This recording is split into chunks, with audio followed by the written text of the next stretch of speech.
Come on in, have a seat. The karma of the streets is needs and takes. Welcome to the session. We're live on the internet.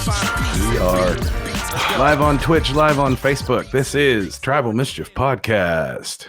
Yes, on the Tribal Mischief Podcast Network. I don't really know what that means, but it sounds Spotify good. Spotify and Apple and Stitcher and wherever you get your podcast. YouTube. Takes.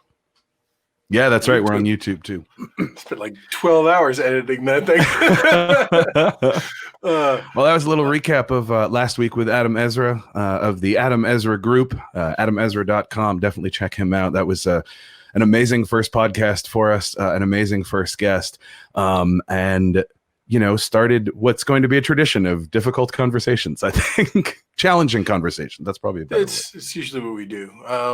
I had this realization while I was watching all of the conversation that we had last week about sort of talking about the genesis of this idea and about the two of us having some of these conversations. And to me, it really boils down to Jake and I spent, at this point, almost 15 years, 14 years, 13 years in the band, something like that. I think this falls 15, actually. Yeah, we're something close. We've spent 15 years driving all over the East Coast playing gigs and doing nothing but talking the entire time about everything from our favorite colors to our favorite kinds of music to our politics, our differences in politics. And he's still my best friend, regardless of the fact that we differ on a bunch of stuff. And that kind of conversation to me sort of led into this notion of, well, if I can have that kind of relationship, why can't we open up and have conversations where, you know, we can have a good feeling about, you know, I get why you're coming from where you're coming from. Hopefully you understand why I'm coming from where I'm coming from. And you know, we're better off for understanding it. So I just wanted to sort of share that because I have these memories of us, you know, on 12-hour treks through the middle of the night talking straight to dawn. And I feel like this is a microcosm of that. It really is. I think one of our bandmates will probably sympathize with folks listening to us go on about this because she has fallen asleep in Connecticut and woken up in Maryland. And we have been in the midst of the same conversation. And she said, are we still in Connecticut? And we said, no, you've been asleep for 5 hours. We're just still talking about the same things. Yeah. I want to jump in and make the point. We talked a lot about what's going on in the world last week. This podcast is about music and community and the people who we love, who are big parts of both of those things. But in that clip, you notice that Adam made the point that we hadn't said the word black once. And I think we were remiss to not ensure that we are clear that Black Lives Matter. And we will say that concretely. And we are happy to have that conversation with folks. We are going to bring people on here sometimes that disagree with us, that have sort of their own opinions and perspectives. We want to bring folks on here who are engaged and who have sort of thoughtful and thought out opinions. But I want to make sure we should have said that last week and we did not. And it's kind of bothered both of us all week that we didn't. So that is our stance. And if it makes you turn off the podcast, I'm sorry. We want to have this podcast and this stream to encourage conversation. And we have our opinions and that's our opinion. So hopefully, whether you agree with us or don't, actually, I'd love it if you stuck around, even if you didn't, to listen to what we're going to talk about, because I think there's something to be learned by understanding where other people are coming from. And that's really, I think, tonight more than, certainly more than last week, because we'd known Adam for almost a decade now. Yeah. Our two newer friends that I think we've known for about 2 years, Randy Green and Dan Whitener. I'm just trying to think back. I think I first heard of Dan 3 years ago. Obviously, I've heard of Gangstagrass because you have been a mega fan for quite a while. So getting to meet them, getting to know them and realize that not only are they just musically badasses, they're fucking awesome people. Awesome people. So getting them on, particularly now, to talk about what's going on felt particularly relevant. And for those And we're of not you gonna who go don't ahead. know Gangstagrass, just as a quick introduction, the way I explain it to people is, yeah, they're like, they got bluegrass going on. They got an amazing fiddle player, an amazing banjo player, an amazing guitar player, and people are like, okay, cool, bluegrass, I'm with you. And then I said, and then they've got two rappers, and you sort of see the mental break slam on, like, wait, what? Hang on. I heard the theme song to a TV show called Justified a bunch of years ago, and the introduction just absolutely blew my mind. So sorry, Ethan, but for those of you who don't know Gangstagrass. Oh, no worries. I loved the description on their website. A band of bluegrass pickers and hip hop MCs that delight standing room crowds everywhere. And they really do. I love these guys, and we're really happy to have them here for this conversation. Also, just to hear how they're doing, because like there's that part of what's going on in the world, and then there's the other part, this COVID thing, and that has changed the way a lot of people do a lot of things. And I'm always interested to hear how folks are dealing with that. So, we'll probably talk a bit about that. And, afterwards, Jake and I are going to sort of talk about some of our future projects and future conversations we're going to be having in this podcast. But I did want to sort of clear up and do some housekeeping with just general things to let people know. One of which is the YouTube for Tribal Mischief is live. If you look for us on YouTube, you'll find all of these videos. They are going to go up the week after they air live. So for the week after this directly, everything will be on Twitch. Then it will be deleted and moved over to YouTube.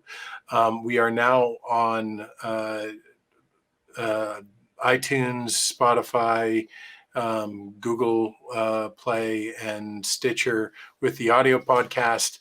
So that's out there. And we've got merch stores and all kinds of other stuff down in the doodads, but I'm not going to go through all that. I would say, please, for the folks in the channel, comment, talk to us. We'd love to have a conversation. And this is sort of a conversation. Want to thank Gary Oki with a fantastic name for coming back. We loved him last week. Glad he's back this week. And David Shulman, David, I don't think you were here last week, but welcome this week. And lastly, just a reminder to everyone who's watching on Facebook. We only air on Facebook for the first 10 to 15 minutes version of the show, and then we transition completely over to Twitch. We want you to be able to find us over there, but really the entire nature of the show is going to be based on Twitch, and it just makes our lives easier and the artists' lives easier and everyone else. So hope you don't mind, but that's how it works. And with that, Jake, I'll let you take it away. Well, I think we are probably up to the point of introducing our friends here.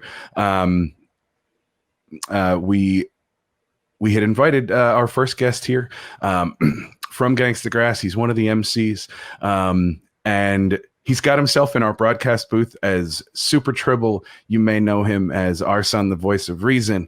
We're going to bring our friend Randy Green in here. How you doing? Huh? What are we supposed to call you? Just call me Rand. You can just call me Rand. I do another show called Black Tribbles, and we use StreamYard as well, and that's on the show. My Tribble designation is Super Tribble. So I see. I didn't even realize. I forgot that was there. So all good. I enjoy it. What's going on, guys?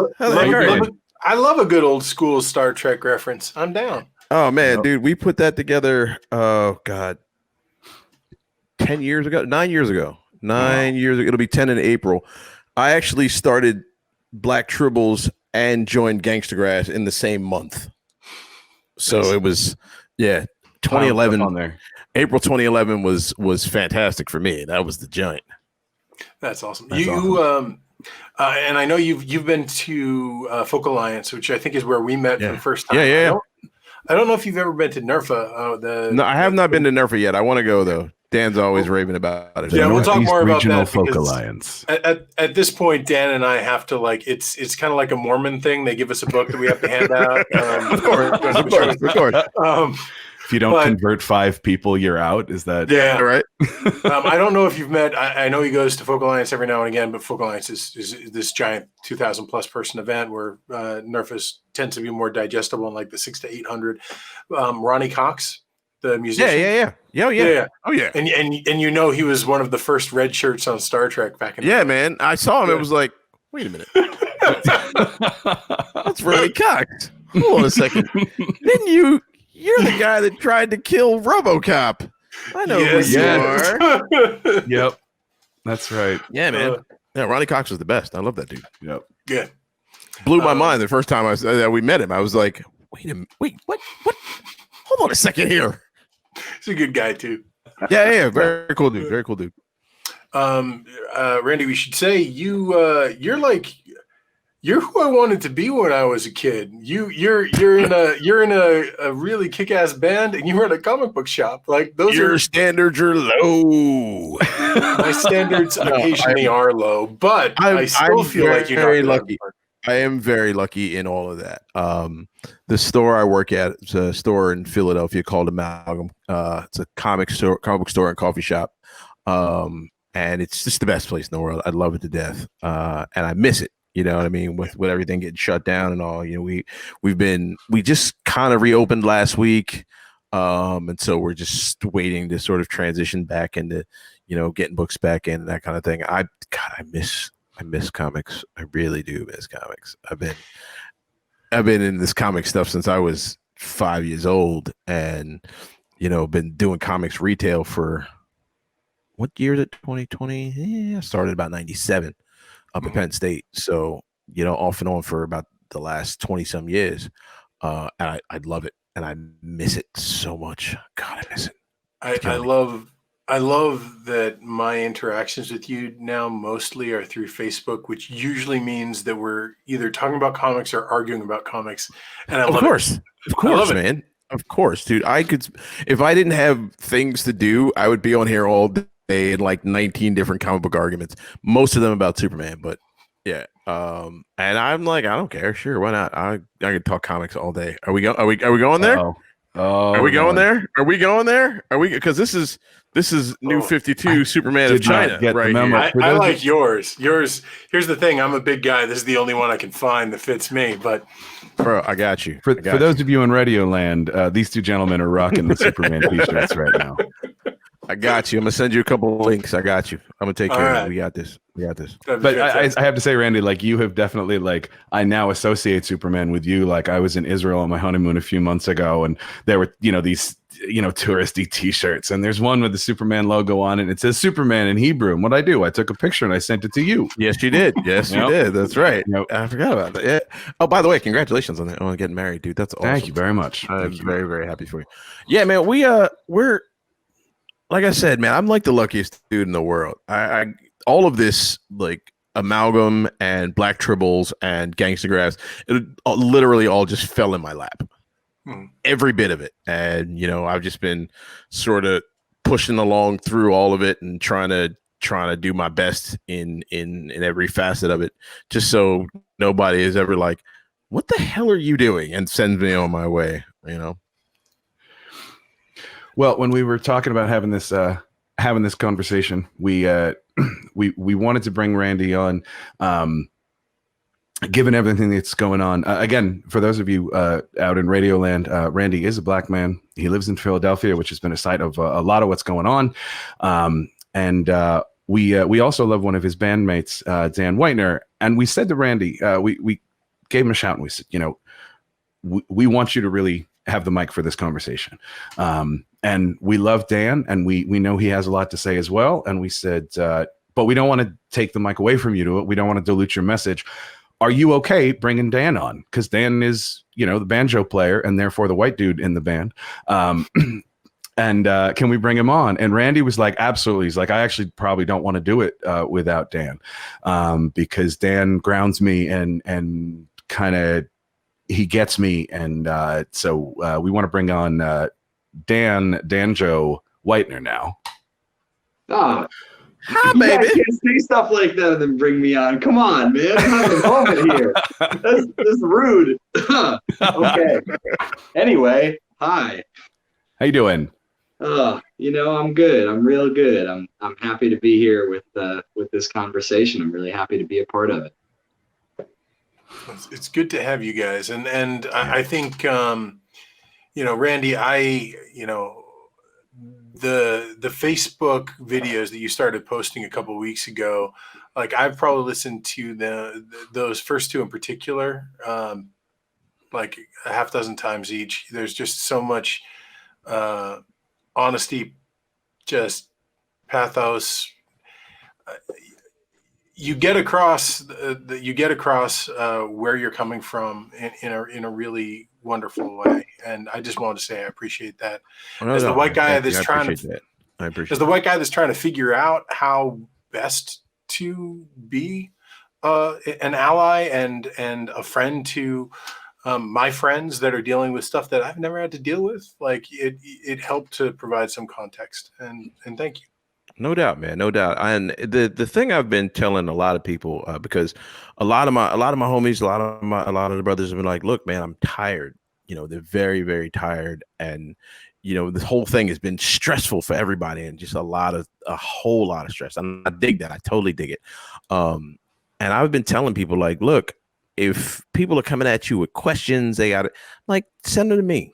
I will do that. I love this. You know what I mean? I studied sociology in college, and many more times than not in my existence, I've been the black guy in the room. And I'm not claiming to speak for all of Black America. I certainly can't. I'm neither smart enough nor interesting enough to do so. But I think I can give a little bit of insight to some of what's going on. And even a couple of different insights as well, because I am and always have been very pro-police, right? On a very specific level. My dad was a cop in Philadelphia, and 3 of my uncles were cops in Philly. One of my cousins was in Secret Service. His brother's a school policeman in Philadelphia. So that exists in my family. I was actually a cop for a month, but that's a whole other story. You know, I've got 2 degrees in administration of justice. I got a bachelor's degree and a master's degree in administration of justice. Like that was going to be my 2-hour podcast, I think.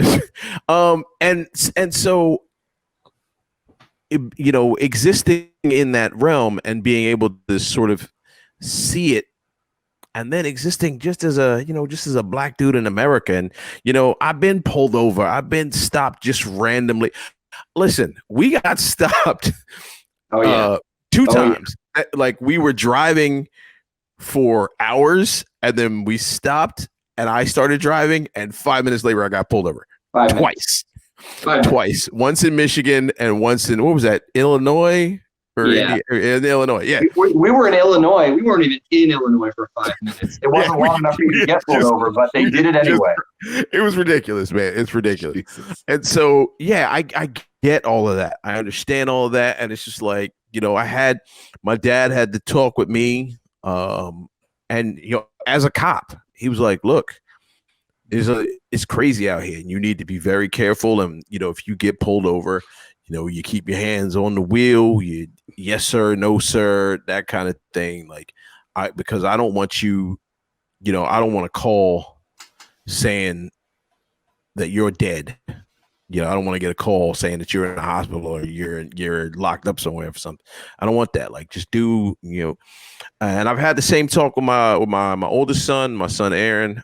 He just graduated from 8th grade, and he's a tall dude, man. He's a big kid, and so, you know, watching him grow up and knowing that, you know, he's going to be dealing with a lot of this stuff and having to sort of exist in this world as a black man, like I got to tell him, man, my 6-year-old, he's half white. He's a little bit lighter, a little bit weird.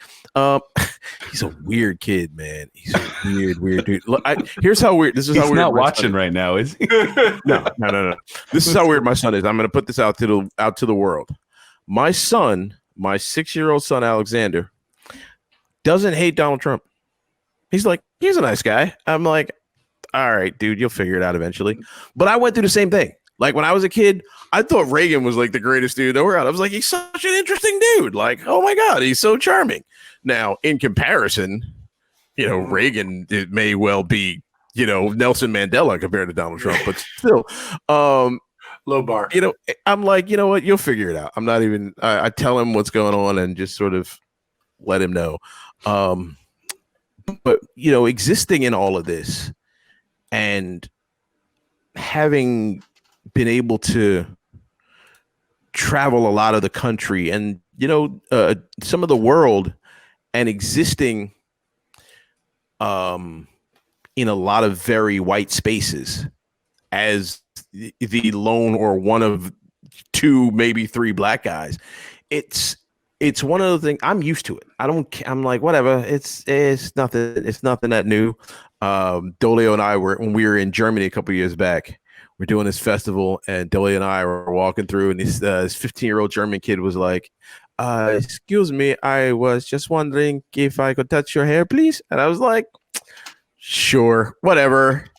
Like, I guarantee you I was the first black dude he had ever seen in his life. Like, whatever. I'm not going to sweat it. I understand that gets frustrating and people are like, Jesus, but I don't care. I'm fortunate enough to have, you know, grown up and existed in a space and in spaces where I'm used to it. I'm able to just sort of move through it, discuss it with people, and keep it moving. It doesn't upset me at all. And I was telling all my friends, like, look, if you're stuck and if you don't feel like talking and you don't feel like dealing and people got questions, send them to me.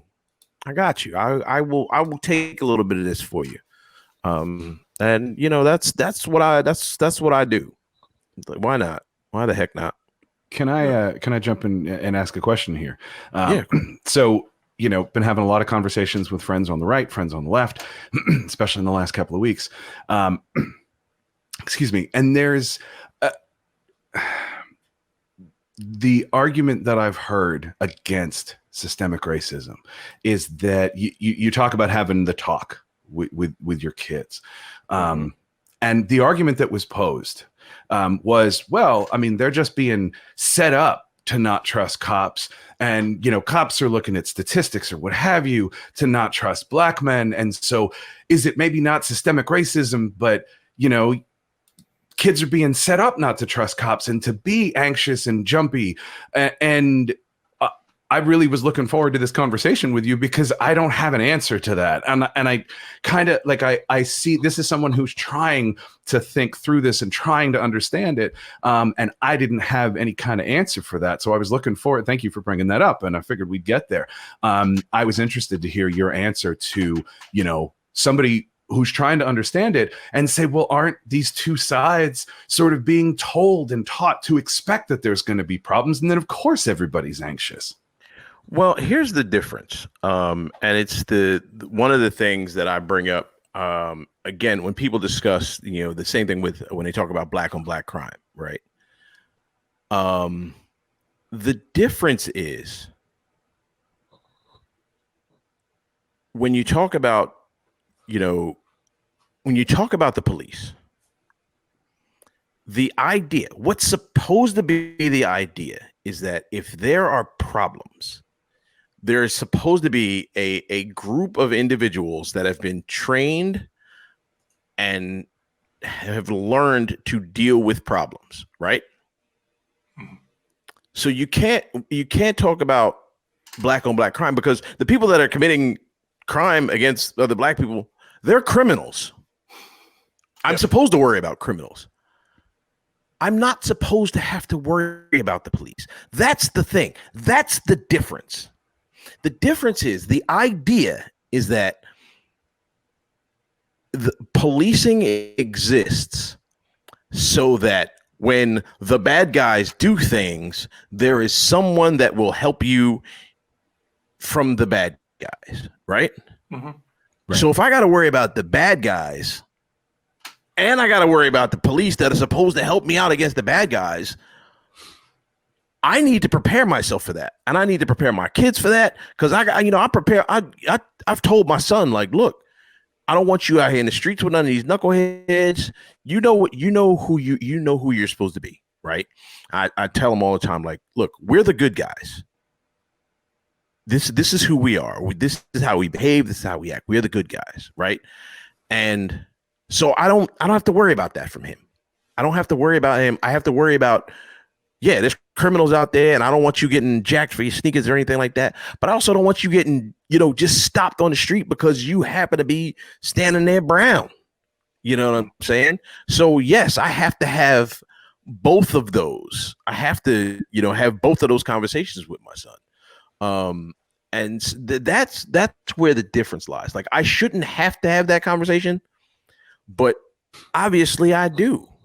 When and I have I just had a thing with a buddy of mine, a guy I went to high school with, who he and I are, we're good friends in high school. We're still friends, right? But he's one of these people. He's also one of these people that, the idea of, he puts systematic racism in quotes, kind of thing. And I'm like, it's one of those things where if you have to, some people have to really see it on paper. It has to be written down for them. And you have to see the historical redlining where people weren't able to get loans for houses. And so they were all in neighborhoods that didn't have as many resources, and so on and so on and so forth. So you have to see the whole thing written down, and then they maybe start to get it. Right.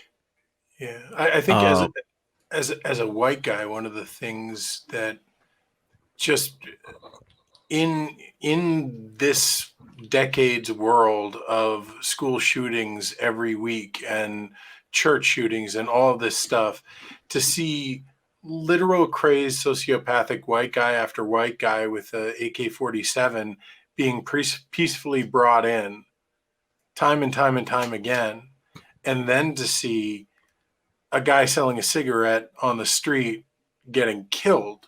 Like, there's a cognitive dissonance that I don't like. That's the part of me that when the white people in my life say things like, oh, this is, to Jake's point, this is just, they're just being taught not to trust them, and they're just being taught not to trust them.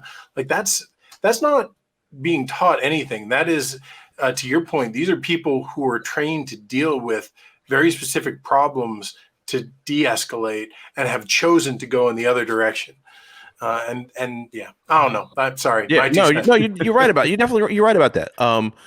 You see a lot of this. There was this thing the other day where in NYPD was going off about how they were, being treated like animals and thugs and so on and so forth. And you're like, doesn't feel good, does it? You almost understand. Yeah, exactly. You almost got it. You're so close. It would be almost like if you could just sort of walk up to cops and stop and frisk them and be like, "Hey, wait, what are you doing? What are you doing over there? How many black people have you assaulted today?" And they're like, "Wait, what? Huh? Why? I don't understand." And there's an argument there too, right? That and Randy, you're among the best people to really understand fully both sides of this argument. That's about empathy, and it's about saying, that you could talk to a cop or somebody who's defending cops and say, yeah, it is hard to be a cop. It's hard to be a cop, right? It is. And that's something that, and we don't even have to get into like the whole idea of militarizing the police as a concept, like, is part of what makes it harder. Like, you shouldn't be like a soldier, right? But that's a whole other thing. But right now it's hard to be a cop, and it's hard to be black. And the difference is that you can take off the uniform, and you can take off the badge. Yeah. And I was actually just about to bring this up. Ethan, you were saying how, like, I'm living, your dream life. There's a guy in Philly, dear friend of mine, a cat named Lawrence Arnell. This guy, he's the guy I wanted to be when I grew up. He's a cop in Philly, and he's an MC, and he shoots videos, and he does everything, right? Then I just posted the other day, like, this guy's my hero, man. He's just one of my favorite people in the world. And so when I, growing up with a family of cops, and then knowing lots of cops in Philly, a couple of guys that were like, that are dads at my school, my kids' school. Like, these are good guys, man. I know these guys. I know what they do. I know how they're feeling about a lot of this stuff, right? and they went into this job wanting to do some good, and they go in every day wanting to do some good on every level, and wanting to try and protect stuff and help people and really help people, right? So when you're in that world and that's what you want to do, and you're feeling like nobody even sees that, like that for me is it makes me wish more that I was able to have been able to be a cop, because I want to be able to just sort of step out of the rank and be like, and find this protester guy and be like, look, let's me and you right here, right now. Let's have this talk. That's and it's a difficult thing for a lot of cats to do. And the funny thing is, and not to get into a completely different political discussion, but you feel like you're waiting for that thin blue line, sort of the craziness of it, though there's, you can argue there's certain justification for part of it, but you'd love to see that happen, kind of like in the greater political world, even lifelong lefties that can't even call themselves Democrats because that's not good enough, are just sitting looking at the Republican friends basically saying, why can't one of you just step forward and say, this is goddamn crazy. Yeah. That's tripping me out. That is definitely tripping me out. And I think we're living in a world right now where I just heard Mitt Romney say Black Lives Matter. That's a thing. Yeah. Like Mitt Romney said Black Lives Matter. Yep. And I don't think I've never thought Mitt Romney was extraordinarily racist or anything like that. I just thought he was just he's extraordinarily white. Yes. Yeah. He's say it. And I honestly, I don't know if he did it just for the politics of it, whatever. I don't care. The fact that Mitt Romney was marching at a Black Lives Matter rally is extraordinary. And it says that like, again, regardless of the why, and the way my head works is the why for me is that these people are on whatever level, it just kind of snapped for them. They're like, oh my God, right? That's my hope. I'm a hopeful guy, right? So that's my thing. So when Mitt Romney is saying Black Lives Matter and NASCAR bans the Confederate flag, like, these are huge things. And when we talk about the stuff that we need our white allies to do, right? Mm-hmm. That's the kind of stuff, like, you doing that, them doing that on a micro level is definitely the thing. Those macro things, regardless of the reason why we think they'd happen, the very nature of it, right, is so big that you have to take note of it, right? Because the impact of it, the real impact of it, is that the real flaming racists, right? Those people are like, what? You took my NASCAR? And now, and Nike and the NFL just declared Juneteenth holiday. Like, that's a thing. Yep. Regardless of why you think they did it, the fact that it was done, right? It's still something. It does matter. All of that stuff matters. It has meaning, right? And even if the only thing that comes from it is that 100,000 racists stop watching football and burn their Nikes again, okay. I'm all for 100,000 racists to be down $100. Yeah, I'm okay with that. The problem that I think we run into, and what I've seen, is there is this I believe the phrase is performative allyship, something along those lines, where they say, well, those cops knelt down just to put on a show. There was an argument in my town about this, about a black cop. I'm sorry, it was a white cop who wanted to take a picture with this young black girl. And she was there with her dad, and he asked, she was carrying a sign saying, Black Lives Matter or something along those lines. And the cop, we can imply intent here. But all I know is that the cop asked if he could have a photo with the girl, asked the girl's father. The father said, yes, black man. And there was this whole kerfuffle from some young white man saying, this is performative allyship. The white cop's full of crap. He just wants to appear to be an ally. And I think you mentioned the phrase cognitive dissonance before. I think a lot of this can get dismissed, and is dismissed, because people go, well, yeah, all those cops, they knelt down. And then a couple went off and broke windows to start riots. And all of that allyship is dismissed, and people wind up going, well, what should we do here? How does that look to you when you see cops that are kneeling down in the street with protesters? I will take everyone by what they're doing. So if you're kneeling down, I'm going to assume that means something. And if 10 minutes later you're doing some bullshit, all right, you're full of shit.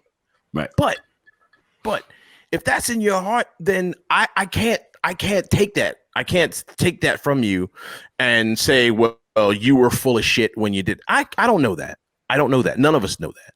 All I'm saying is, if you're the guy, if you're one of those two cops in Buffalo that pushed the old man down, you're an asshole, right? Yeah. And there was one guy. He almost stopped. He almost stopped to help that dude up. I saw him do it. Both of them did, actually. Yeah, one of the guys that pushed him looked like he stopped, and the officer or whoever behind him kept him going, and the other guy tried to circle around. You're right there. I know it's right there in your head. I know it's there, man. It's right there. You're a better person than that, right? And the idea is that if we will sort of let go of that stuff that's in our ear all the time, right? And it's right there. It. Just fucking do it, man. Just do it. And I want to say, and one of the things that's been kind of bothering me in a lot of this is the idea of with a lot of the protests that went on, and the people that wanted all to go a step further, and the whole burn it all down sorts of folks. And I know a couple cats I roll with that are they're good dudes. They're good dudes. And as individuals, we cool, right? I worry that when those people that are in that realm of burn it all down, when it's really all starts to burn, those people have the ability to sort of step away from it, right? To step out of it. Like, you're in this thing and you're masked up and blah, blah, blah, blah, blah. And you throw your Molotov cocktail, and then the cops show up, and then you dip around the corner, take your mask off, and, resume your whiteness back in your world, right? Yeah. Meanwhile, they're burning down blocks of, of people that look like me. Yeah. And I think that's dangerous because I think right now we all need to figure out, none of us have the resources to burn it all down. No. We just don't. No. So the only thing that makes more sense is to fix it. Right? It's the only, I understand the rage, and you want to just be like, you know what? I think that about my house sometimes. My house is a mess. I'm like, you know what? Maybe I'll just burn this motherfucker down and start over. No. So it's not going to work. Yeah. And I think there's a nihilism that can become inherent in the overall outlook. But sort of one of the things that we talked about last week with our first guest, Adam Ezra, who I don't know if if you've ever met. And I'd love, Randy, both your opinion, also Dan's, because Dan, Dan is one of the most, I don't like the word outspoken because it sounds negative, and he's not. He's just one of the most absolute, make sure that everyone is being cognizant of the words they're using and the people that they're including. He's a beautiful human being. So I'll start by saying that. But Right. we're You just sit there, Dan. We're just going to shower praise on you all night. That's My mic all you is got. Just muted. sit there and look pretty. This is the only reason we invited you, Dan, was to make you feel loved. No, continue, please. So Adam Ezra's been doing this daily show every day since COVID started. He's, I think, almost at like 95 now. Every day he's done an hour-long show, and every night he's got about 500 folks, 500, 600 people that tune in. And the day of Blackout Tuesday, he was cognizant of the fact that a huge number of his community that tunes in every day, a lot of them are frontline, first responder, that type of community. And it's not just the music they're there for the conversation, they're there for a place to be. And it's helping weird them every day. Yeah. And he felt weird about just canceling it outright, but he also wanted to try to find some way of showing solidarity. And to me, I felt like what he did was immensely powerful, but I remember afterwards having another white person in my life say, "Oh no, that was awful." He basically started his stream and spent 20 minutes just staring at the camera, didn't say a word. And then he closed with the song that he closes every show with, a cappella, didn't pick up his instrument, sang it, and logged out. The reason I bring it up is I think when you're trying to be an ally, there's so many different ways that you can go about it. And I think in particular, us white folk have a really bad habit of overthinking everything that's done. So even when it's clear that someone's trying to do something good, another white person will come in and be like, "Well, that wasn't good enough." And, all of a sudden that person that has now made 500 people stop and have a conversation is now being, well, he put his face on the front of it. It was all about him. And he was questioning himself too. Yeah. He talked to us last week and said, "I don't even know if I did the right thing." Yeah. So that's, I bring it up only because I think that is an inherent part of the question I ask myself. Am I doing the right thing? Am I doing it in a conscious enough way that is meaningful and helpful? Does someone that's literally just donating, are they helpful, or do you have to, there's just all of that goes into it. And I'd love your opinion. I love Dan's opinion as someone that I know threads that particular conversation all the time. Yeah. I saw something today I want to mention on that, which is, a Black friend of mine, and I'm not going to say her name because she specifically said, feel free to share these words, but, I ask that you not share, me, that I'm the one saying it. You would just say it is from a Black friend. And I don't know, about half of the stuff that I see is like that. Half of the stuff that I see that I want to share is not, something that somebody wants to share and have their name attached to it. So it doesn't always mean, amplify somebody's voice by naming them, because that doesn't always work for everybody. Which kind of speaks to the general point of just listen to what people are telling you, listen to what people are asking of you, and then do that. That's kind of a simple thing. But she was saying something that you just said, Ethan, which is, and not just white people, she was talking about herself too. But you don't have to be perfect to do something. You don't have to know all the answers to do something. And if you're waiting to get that right, that can really handicap you. That can really hold us back. And, I kind of think about like Pascal's Gamble. There was a cartoon that was talking about environmental change and, climate change and saving the environment. And somebody at the back of the room says, "Well, what if it's all a hoax? What if we clean up the environment for nothing?" And the joke there is that if all the actions that you're taking have an impact, and it turns out that all this other stuff, we'll be able to swim in the Harlem River and not dissolve. Yeah, and climate change wasn't real, but like you fixed one thing, you fixed something on the community level, that's got to have some value. I mean, that So, but like one of the things that I do is I try to share words like that from somebody. Just amplify Black voices can on social media. There's a button for that, right? Like it's the share button. You can definitely just do that, right? And think about what you're sharing, because you're standing behind that. You should stand behind it, but just do that. About half the stuff that I'm posting these days is just coming from Black people that I know, friends of mine in my life. But that's a thing that you can do. And then the other part of that is what we do as white people, right? There is the voice that comes from people of color that I'm not. There's a voice that comes from queer people that I'm not. There's a voice that comes from women and femme folk that I'm not. And I amplify those voices, but then also, like, I have my perspective, and that's something that, maybe you guys share my perspective. And so my job is to say, maybe from a place of empathy, is to talk to people and just say, hey, I think I understand what you're saying, right? So like, Randy is somebody who's willing to have any of these conversations any time of day with anybody. And he has a startling ability to really get through and talk to people that you might not expect him to be able to reach. And part of that is prejudging. Part of that is just, he's Black. I don't think that he's going to understand me. And then turns out you're wrong about that.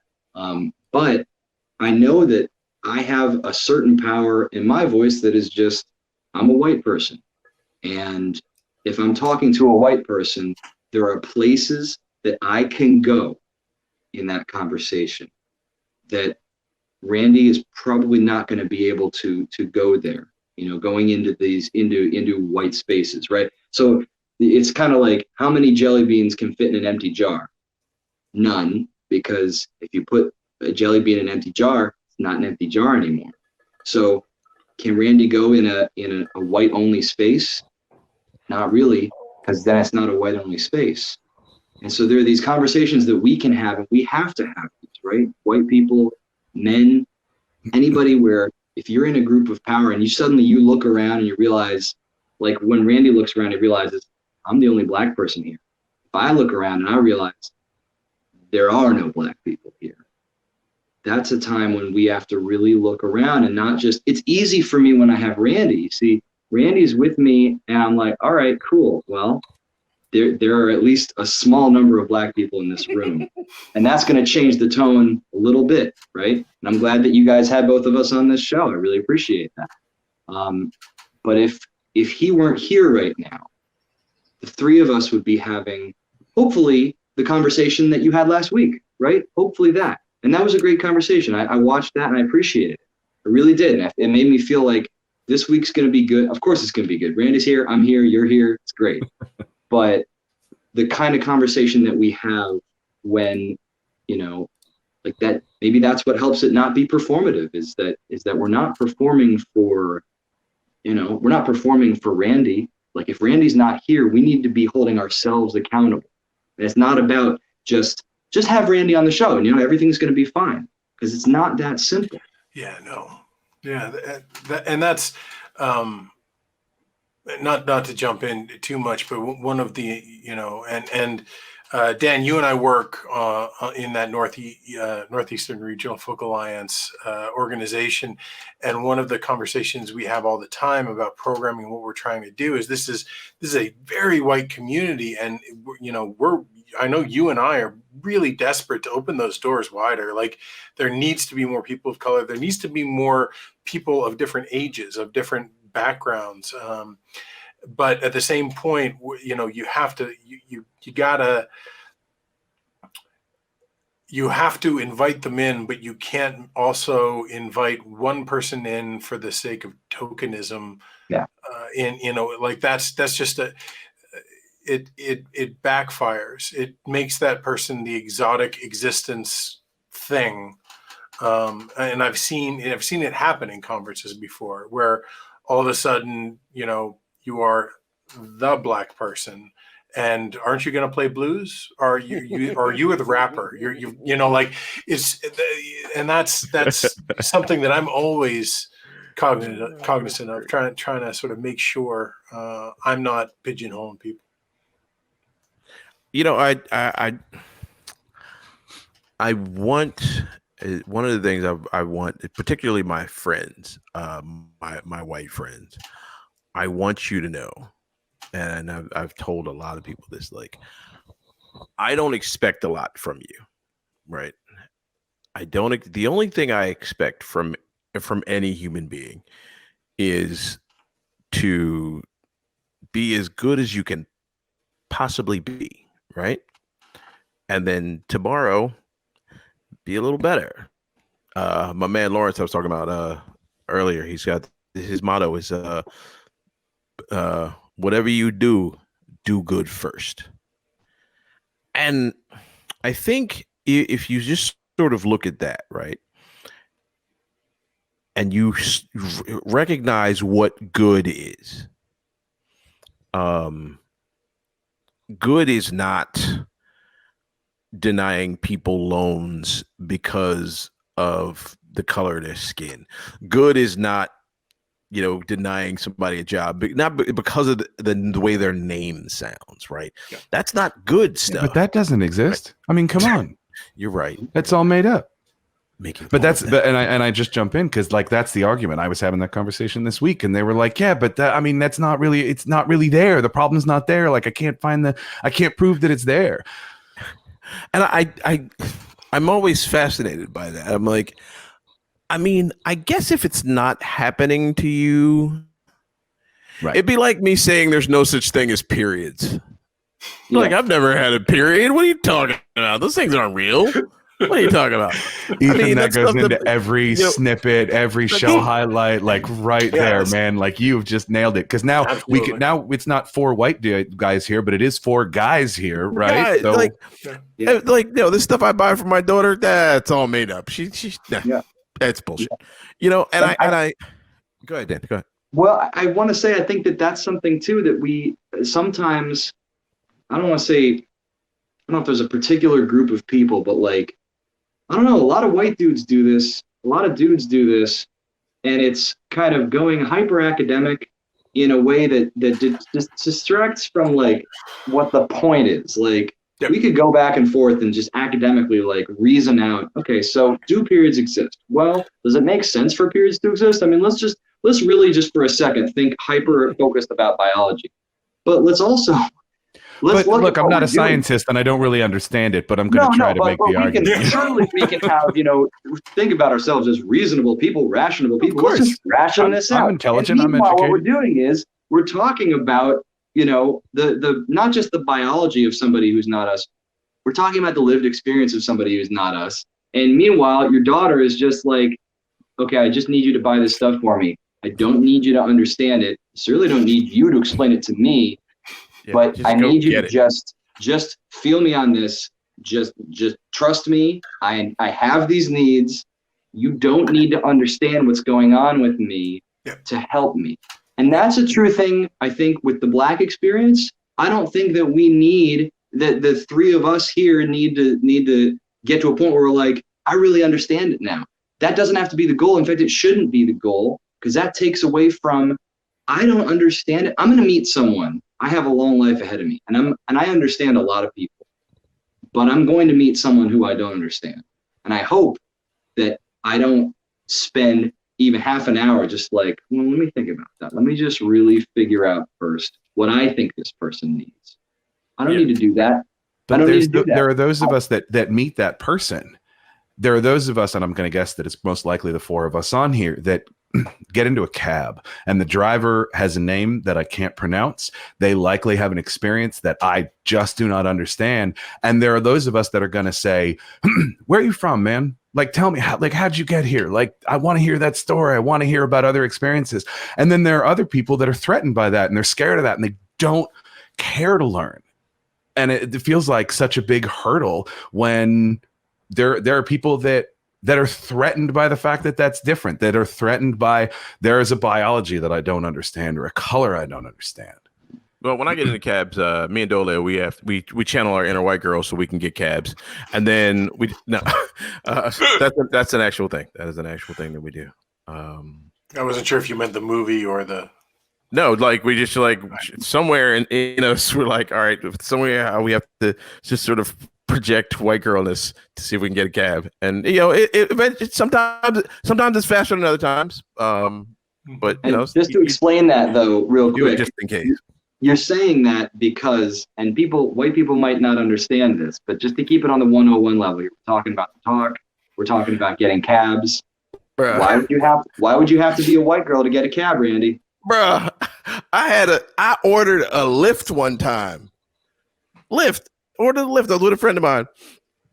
The boy pulled up and looked at me. It was like, just shut it down. He was like, I have to go to the bathroom, and drove away. I was like, but you're just one person. I mean, that can't possibly be sustainable. That can't possibly apply to possibly. no, That's just you, man. That only happens to me. I'm a straight looking dude, so I get it.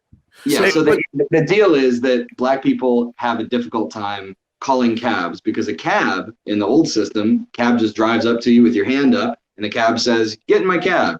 Or if you're a black person, more than likely, the cab driver says, "Not today, not you. And we'll see you around." I've had it happen a few times, and for me now, like it doesn't affect me on a personal level.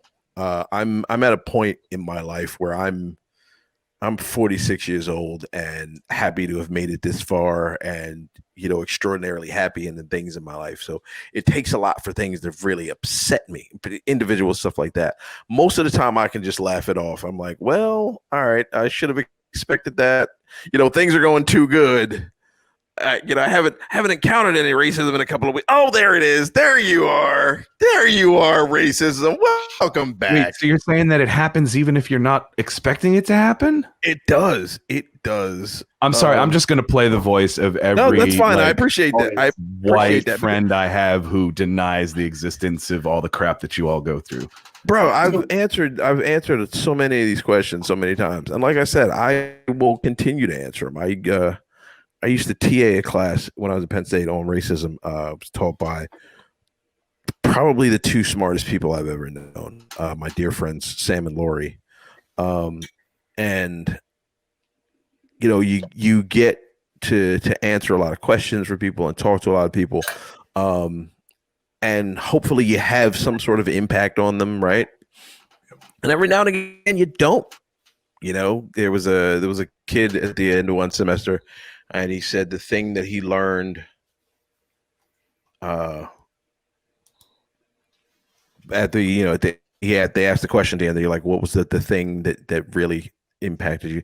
It was like the thing that he learned was that black people smell different. And I was like, okay, like you're not gonna get everybody. You're not going to get everybody. You're not. Okay. So I'm just going to move past that guy. I'm going to move past that guy. He's one of those people that I'm not going to make an enemy. He's not going to be my enemy. We don't have time for enemies. He's not going to be my enemy. I'm just going to, all right, I'm going to keep it moving and talk to the next guy and, deal with the next group of folks. And, speaking of smooth transitions, we invited you guys on here not just for this conversation, but also because you are two of the finest musical type people we know. And I don't know if you would be interested, but if either one of you, we know that both at the same time thing doesn't work so well in internet land, unfortunately. God bless lag. Yeah, the funny thing is every musician friend I know, and this started was like, so how can we all play together? And I'm like, you can't. Yeah, that's no. I love the conversations with people that are like, no, there has to be a way, and I'm like, I am both a musician and an IT professional, and I can guarantee you it does not exist. Can we just do this for a second? All right, on me, everybody with me. Okay, here I go. I'm just gonna count to 4, and when I get to 4, you start counting with me. All right, 1, 2, 3, go ahead. 1, 2, 3, 4. 1, 2. You see how terrible this is already? 5. You get it. It's not gonna happen. Went to 5. Just imagine if there were instruments involved. Oh, Jesus. You can't do it. It cannot be done. So I don't know. I don't know. I don't mean to put you on the spot if you didn't have anything prepared, but if you're game for it, I know. Just the music in general. Randy, you just put out a solo album this year, I believe. Yeah, I just dropped an album. It's called Boom Bap Therapy. I played that for my kids yesterday. They loved it, actually. Oh, Thank you. I appreciate that. That makes me happy. I try to make music that you can play for your kids. This is a little bit of a profanity in it, but still, it's nobody's getting murdered, that kind of thing.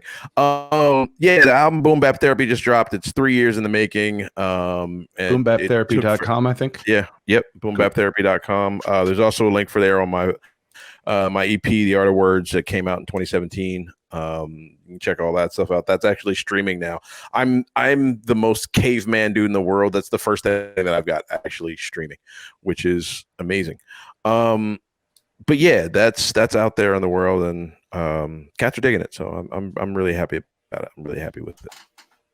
Yeah, I really enjoyed it, and Dan, you had, it's not quite this year, but a couple of years ago, you had one of those phone calls that most people don't expect to get, where someone says, "Hey, I'm this person." And your response is, "No, nope. You're not." Nope. It's tough too, because his cell phone reception was actually pretty bad. I actually asked him to call me back on another line because I did not believe that it was actually Spike Lee calling me on the phone. But it was. A little while ago, actually, and I have Randy to thank for this because, Spike Lee was putting out a call for his project at the time, She's Gotta Have It, the adaptation, the remake. And he put out a call for music on SoundCloud. And Randy saw this, it was immediately just like, dude, you gotta put, I had this particular song. It's called We Are Gonna Be Okay. And he said, you gotta send it in. And I said, sure, why not? Doesn't cost me a thing. And a couple emails later, I ended up talking to Spike Lee on the phone. And nothing came of it for that project. But a year later, dude calls me back and says, yeah, I've been listening to the song. I really like it. And I'm sorry I couldn't use it in that project, but I was hoping to use it in my next project. I hope that's okay. And I'm like, oh, okay, fine. I don't know what his next project. Next project is a movie called Black Klansman. So that was, and it's funny because like we were aware of the story, like in Gangstagrass. I don't remember who hipped me to it, but it would have been Dolio or Randy, most likely. Might have been Wrench though. Could have been anybody. We had talked about this, the story about the black guy, the black cop who infiltrated the Klan over the phone. And all of a sudden, I got to have my music be part of that. And it was just one of those phenomenal opportunities, man. That made me very happy. I was every time that anybody mentions that movie, I was like, "Oh, Black Klansman? Yeah, funny story about Black Klansman." Yeah. I love that song so much. It's on a bunch of playlists, and it's so funny because I will be walking around the house, and this song will come on. I'll be like, "God damn, this is a good song. Who is this?" I'm like, "Oh, right, it's Dan." I swear to God, it's happened to me like a half dozen times. Every time, son of a bitch, you got me again. That happens, man. Every time I look at the Chevrolet Corvette from the front, I'm like, I don't know what kind of car that is, but that's a cool looking car. And then it goes by me and I see the taillights and I'm, oh yeah, it's a Corvette. I need that. Every single time. All right, so who's got something for us? Randy, you have a beat? You wanna spit a little bit? Randy, by the way, I want to just say, I gotta tell you this. RSON, the voice of reason, is the greatest freestyle MC I've ever had the fortune to share the stage with. Oh, so that's a thing. Just putting that out there. And you wouldn't know this from seeing one Gangstagrass show. You got to see 2, 3, or 5, okay? Because you don't know over half of the stuff that comes out of his mouth. He's making up on the spot. So most of that's because I just don't remember the words of the song. Okay, it's a blessing, it's a curse. I'm gonna go. You know what? I don't have a beat right now, but let me see if I can. Let me see if I can go a cappella. Check it out. All right, look. Even if I have to go beatless, I want y'all to move your feet, kids. I'm chilling with my homeboys, Jake and Ethan. Bring the beat in if you want to. When I drop it on the 1-2, I don't want to front, dude. That's not my way. But what I say will keep you all hydrated with electrolytes. I'm the best to write. You don't want to test me, right? I don't think so.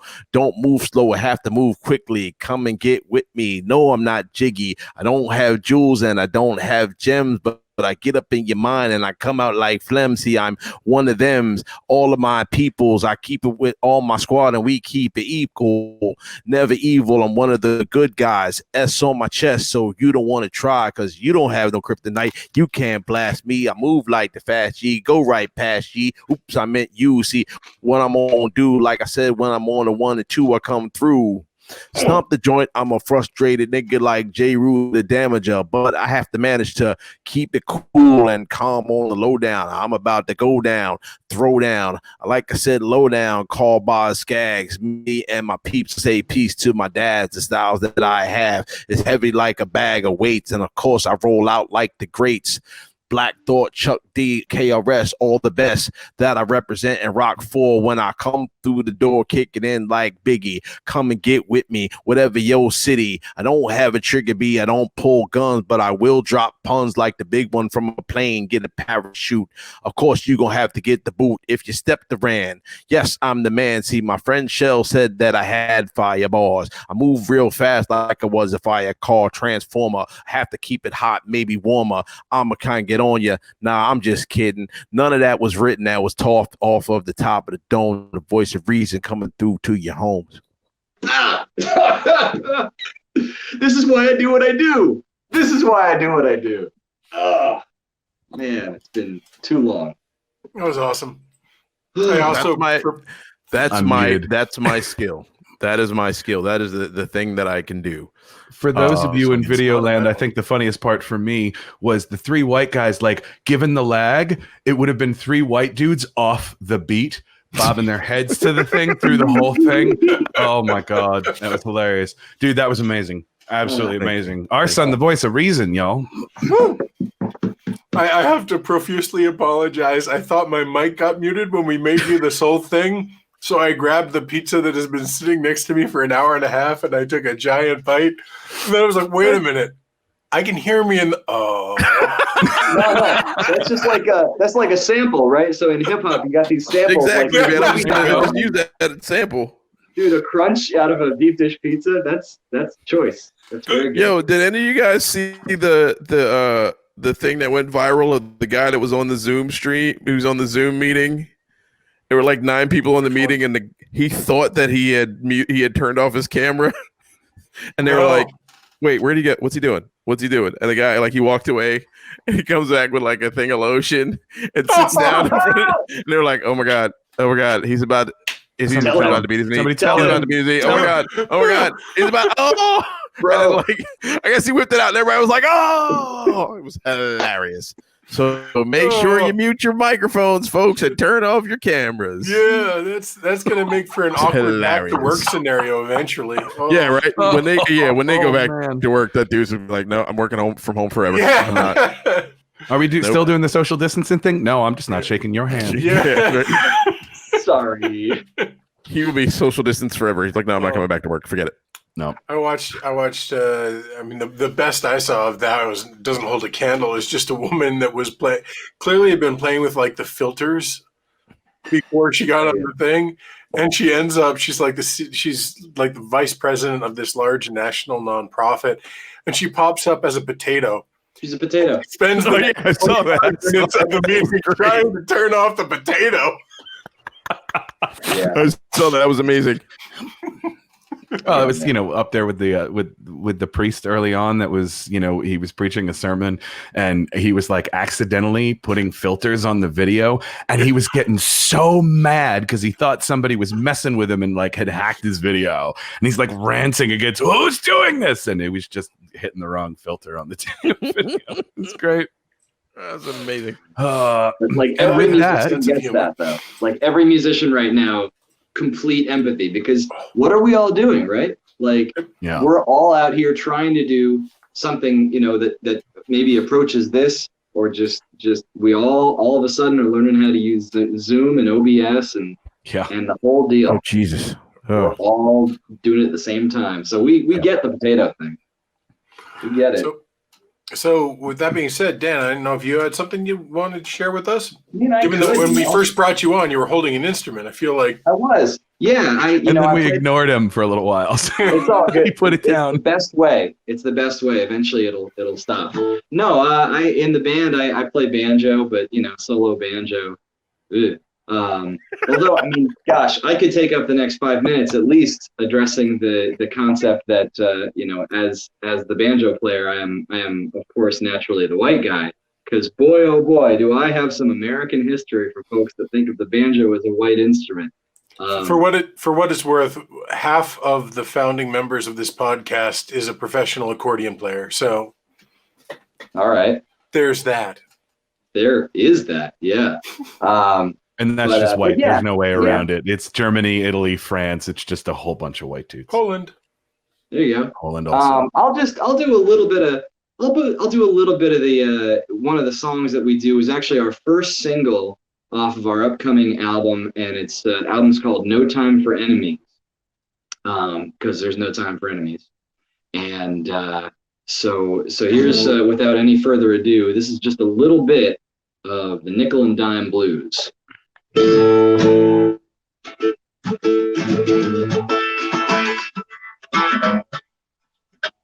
Well, I went on down to the corner store just to get a little bottle of pills. Cause the man on the television told me there's a cure for all my ills. Well, I walked on up to the counter and I told him what I had. Now he said, you ain't got no money, you can't afford to be feeling so bad. Oh, can you spare a good brother? Can you spare a dime? A couple more dollars now just to get me on down the line.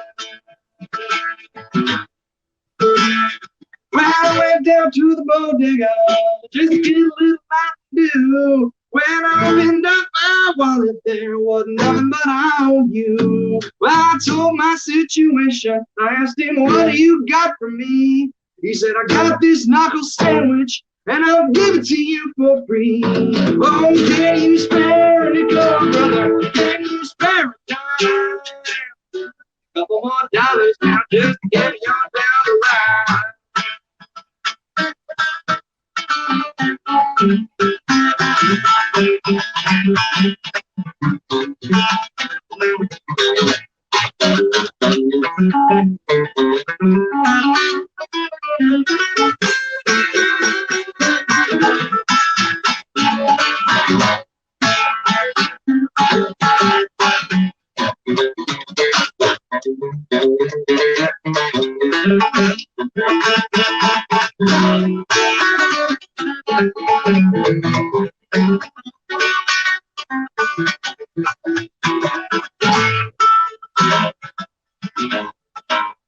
Well, I could not pay my ticket, I could not pay my bill. Well, the judge couldn't make me the time of day, and he threw my ass in jail. Well, they gave me a nickel and a dime, and they placed them upon my eyes.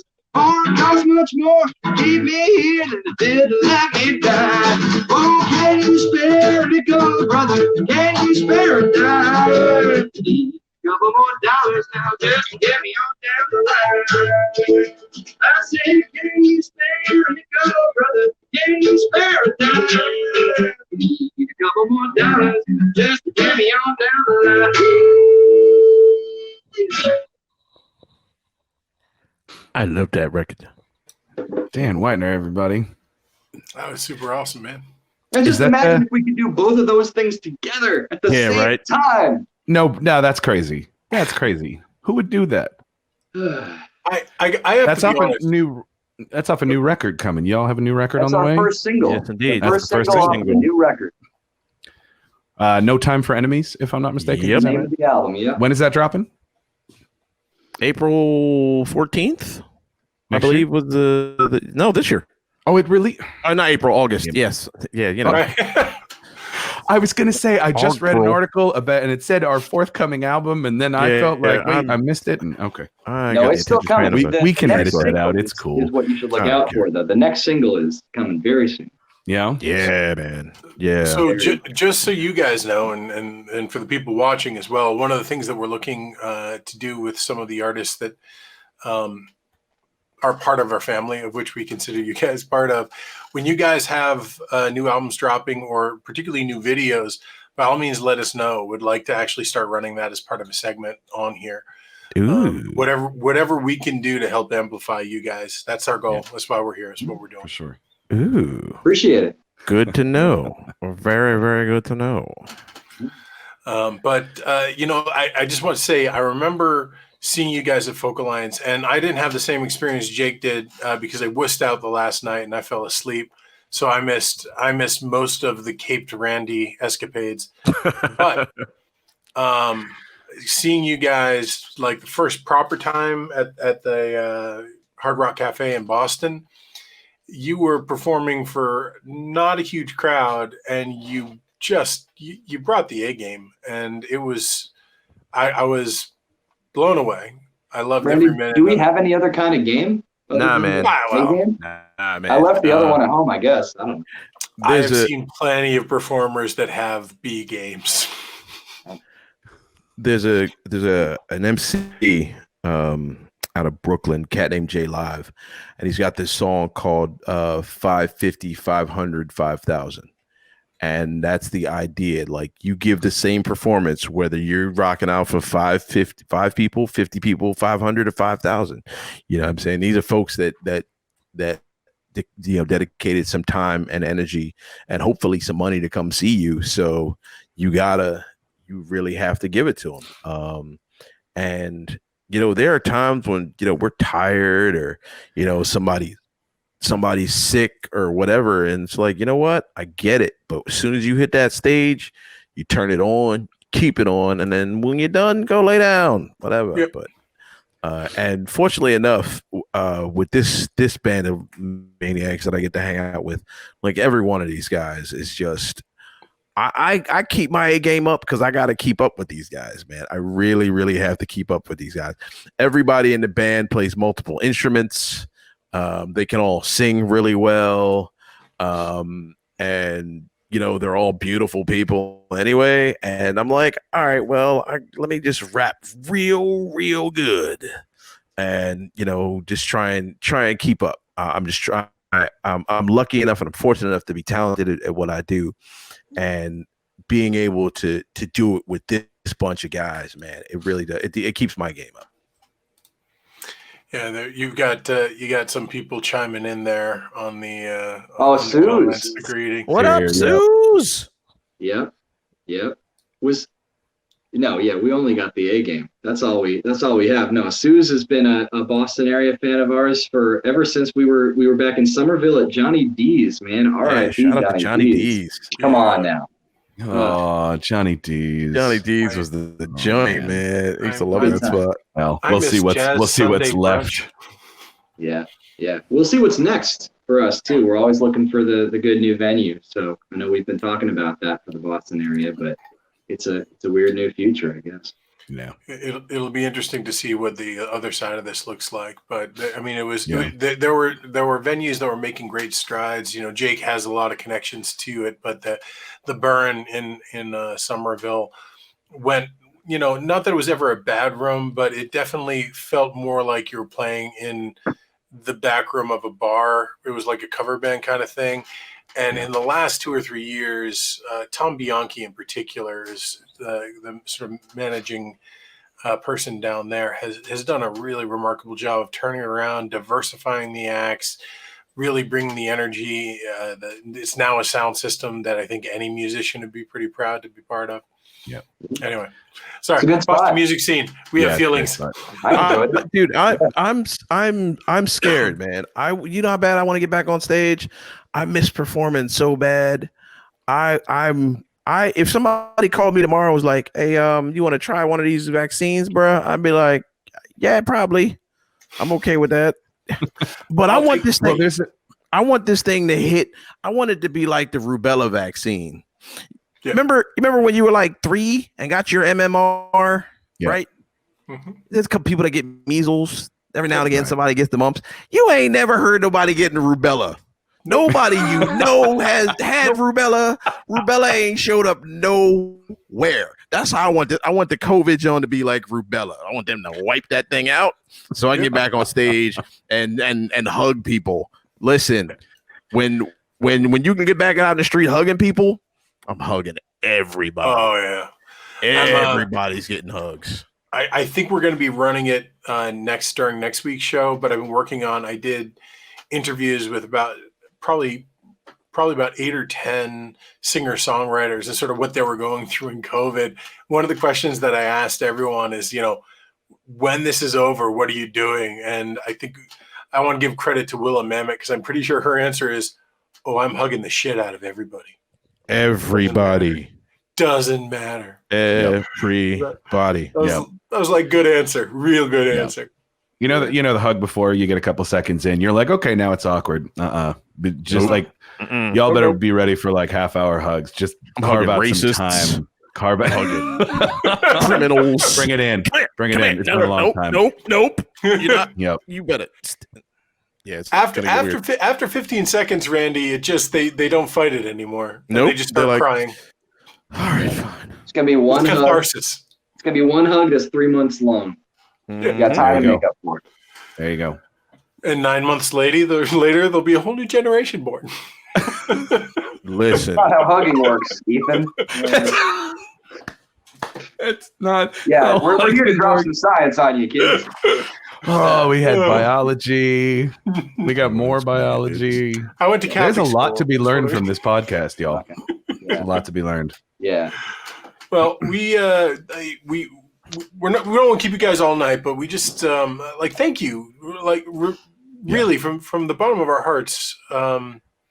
These are conversations that I appreciate people that are not only willing but really happy to jump in and have these conversations in an honest way, and it means a lot to us because. I'm the first. I've described myself my entire life as just a dumb white guy, and I do my best to be, Randy, to your point, every day I try to be a slightly less dumb and slightly kinder white guy, but I'm still pretty dumb. So, I'll take all the advice and world experience I can. Yep. And that's all I really need, man. That's all I need is for everybody to just try and get a little bit better. You know what I'm saying? And I'm trying to, man.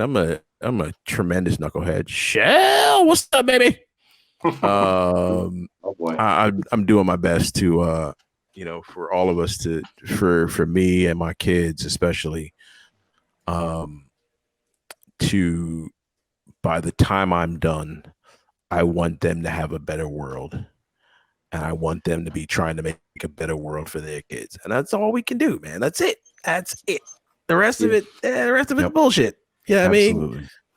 I mean, and we gotta all work at that. Like I'm working at that, and you two are gonna keep working at it too. And I mean, white people, don't be paralyzed. Like, try. Don't be afraid to be corrected and called out.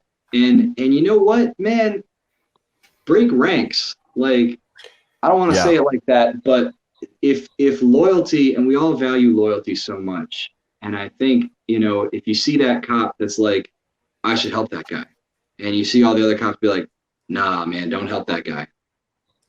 Like, be that, don't have loyalty to a group or a concept or a person. Have loyalty to, your ideals. Like, do that. And what that's going to mean is sooner or later, you can't just agree with everybody. You're going to have to take a stance, and you're going to have those ugly conversations with somebody, and go do that.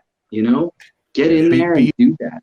Be open and be fallible. Be able to be wrong. Yeah. And say what you have to say, and then shut up and listen, and then take that in and listen to facts and listen to truth and listen to people's experiences and be open to change. I mean, and be open to be called, some pretty nasty things on the way. Like there was an article, it was saying, white people, what can you do? You can be a white spy. Like you can take these ideas and you can go into those groups, those white only spaces, and you can be a spy. And I heard that and I was like, that sounds so great. And it sounds much nicer than race traitor. So okay. I guess I'd rather be a white spy than a race trader. White But you know spy what, versus man? race trader, man. That's what you're gonna get called. Like, I'm sorry, but on a day when you can take it, go out there and take it. Like, don't exhaust yourself every day, but like, get out there, and that's what the work is, man. There's a great power, and I fully admit that this is just the Irish Scottish asshole in me, but there's a great power in being the white guy in a room full of other white guys that think that it's okay to be racist, and to be the one that says, "What the fuck are you talking about?" There is an amazing power in making a group of racist people immediately feel uncomfortable. Yeah, man. And I don't get to do it all the time, but there have been a few times in my life, and I'll remember them. They're good moments, because I think That's dope. What if we've learned anything from this political climate and what's been going on, it's that when all of this bullshit is allowed to come out of the shadows, that's when there's trouble. Like, the fact that we can't get rid of it. There's truth to it. There's truth that there's just going to be there's going to be racism the same way there's going to be sexism. There's going to be some aspect of it, but at the very least, you can make it publicly unacceptable. And the power in that is that all of a sudden, the bigot assholes that are coming forward and having the highest leader in the land say, "Oh yeah, they're good people too," like. That's where so much of this just comes from. Anyway, sorry. I think I subscribe to the notion that the greatest disinfectant is not Clorox. It's light. Yeah. And the more we shine on the bullshit, and the more we speak out and speak up, the better we all are. Hey, Pete, when did you go to Penn State, man? I want to know that before we go. The other thing, I'm gonna put this out there to everybody. I'm that dude that will answer your questions. Hit me up, RSON the Voice, on Instagram, on Twitter, wherever. Find me there. If you got questions that you don't feel comfortable asking anybody else in the world, find me. I got you. You know what I'm saying? Me and Dolly are really considering putting something together that's going to make it a little bit broader. But for right now, just reach out to me. You know what I'm saying? Let us know. Hit me up. Share it with us, and we'll get it out there for you. Anything we can do. Happy to help. Word. Okay. Yeah. Penn State. We are class of '98. My man. What up, Pete? Nice. I don't know, Jake, if you had any other specific questions for the guys, unless no, I think we have. I think that's good for tonight. Thank you guys so much. I'm looking forward to I'm the guy that spends the majority of the next week taking the 2-hour conversation, at this point, 1.5 hour long conversation, and sort of edits it down for YouTube. I'm looking forward to those 40 hours that I'm going to put into this one, because I've really appreciated everything, and looking forward to hopefully having you guys back, having more of a conversation. Yeah. Let me know, man. I'm down. All right. Awesome. Yeah, and keep your eyes and ears open this coming week. I'm just saying. Keep your eyes and ears open. We appreciate the heads up. We'll do that. All right. All right, fellas. All right. Good night, gentlemen. Thank you so much. Thanks, guys. Y'all be cool. Thank you. Peace. You too. Good night. That was Randy Green, RSON, the voice of reason of Gangstagrass, and probably the smartest comic book guy I know, which means a lot to a nerd like me. And our friend, the Danjo, Dan Whitener, also from Gangstagrass. Two wonderful, wonderful guys. Thank them so much. I mean, it means a lot to have people like that. So thanks to them for being here. Thanks to you guys for jumping in, and to Susie and Pete and the rest of them for your comments and keeping us going. Our goal really is to have conversations of substance like this. Not every week will we get so much into the nitty gritty, but we want there to be substance behind what we're talking about. So your feedback is going to be key for that. You let us know what works, what doesn't, what you want to hear more of. Our goal in the near future is we're going to start talking about the music community specifically that we're from, and the internal resources, the people that are doing their best to support other creatives. what they're doing. Some spectacular artists out there. We've reached out to a number of them. We know they're coming up. We just don't know exactly when. To Pete's question earlier about who our guest next week is, right now we don't know yet. We're talking to a bunch of people, and we've got a bunch of people confirmed, just not for next week. So we'll figure it out, and we'll probably announce it, I'd say, by Tuesday at the latest. Yep. Worst case scenario. Pete, I've got plenty of pizza. I mean, where are you, man? Listen to Ethan Crunch. Yeah, I apologize. I took the crunch, heard it in my earpiece, and was like, oh no. Oh man. But yeah, so we've got some wonderful artists from the folk scene. I actually spoke with Vance Gilbert this afternoon, and he's likely going to join us sometime in the near future. Hopefully we'll have on Ellis Paul again, another sort of standard folk wonderful person out there. We're talking to Chris Matthews, Heather May, two spectacular younger artists who are currently doing a lot to sort of support the fact that this is Pride Month. So I'm hoping we'll be able to get them on in the next week or so. That would be a lot of fun. But we got to get people to confirm. So we'll do what we can, and we'll let you guys know. Thank you so much for being here. So you can catch us as tonight, twitch.tv/Tribal Mischief. We're going to be streaming here every week, 8 p.m. Sunday evening, 8 p.m. Eastern. Sundays. We're starting the stream off on Facebook, facebook.com/Tribal Mischief Productions. You can check our website, tribalmischief.com. We're also up on YouTube. We don't have enough subscribers yet to get youtube.com/Tribal Mischief. So if you like what we're doing, go over to YouTube, search for Tribal Mischief, subscribe to that channel, and get us our own name there. Let's see what else. What are we doing? So later in the week we'll be putting this podcast out on Apple Podcasts, Spotify Podcasts, Stitcher Podcast. It's up on Anchor.fm. So if you like what you hear, Ethan and I are in this band called Pesky J. Nixon, and a lot of times when we do shows, we sell CDs and we say pay what you want, but the rule is the less that you pay, the more you have to share the music with other people, because to us, we want you to bring it home. We want you to bring the music home and listen to it. But the way that the music gets spread is not just by you listening to it. It's you latching onto it and you sharing with other people, you finding something in the music that resonates with you. And it's the same approach with this podcast here. We really want to have, I think this conversation tonight was incredibly important. And the way that we continue to do this is by you sharing it.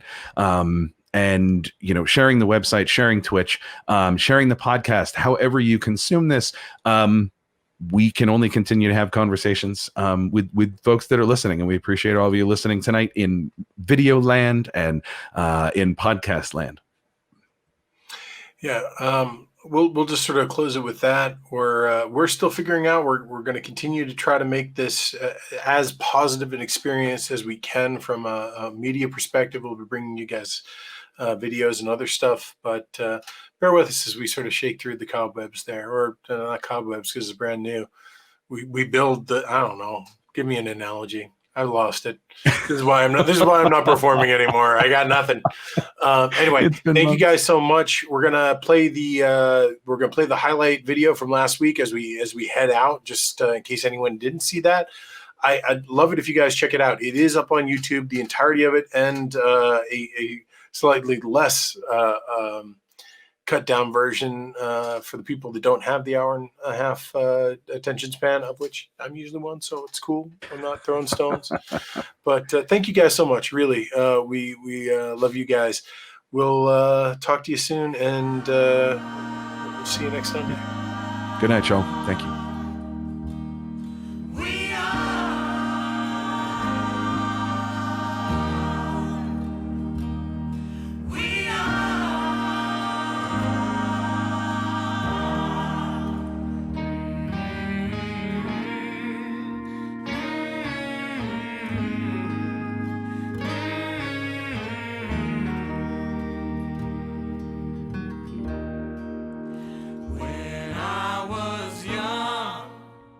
watched my father step into his business suit to collect his 9 to 5 and his hour-long commute. I shrug it on my shoulders, and I know I look the part, but now it's frayed along the inside. Will someone just give me a start?